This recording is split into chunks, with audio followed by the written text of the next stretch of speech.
Og svo er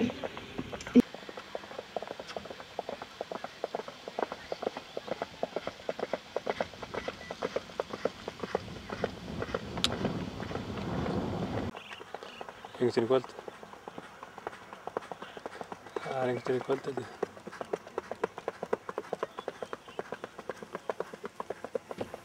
Já.